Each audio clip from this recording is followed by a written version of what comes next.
है कि लक्ष्मी हमारे वंश की दासी चली आ रही है और सदा रहेगी। भला बोल ना बोलो ठाकुर, समय बदलते देर न लगेगी। माँ लक्ष्मी की यदि आप उपासना नहीं कर सकते तो उन्हें अपमान तो मत करो।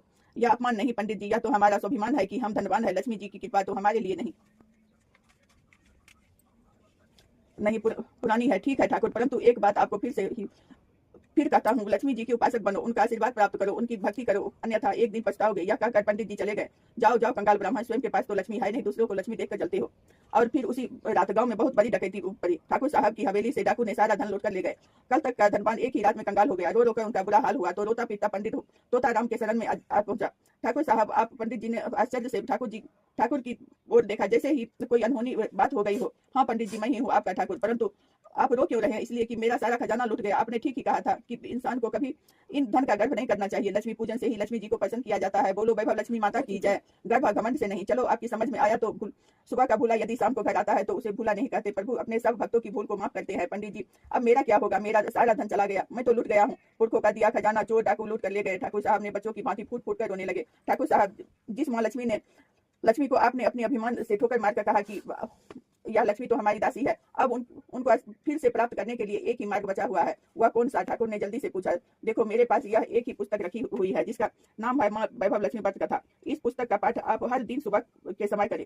हर शुक्रवार को माँ का व्रत पूरे परिवार सहित करें। व्रत वाले दिन यह व्रत कथा दिन में 2 बार घर पर करनी होगी। पहले आप, फिर आपकी पत्नी।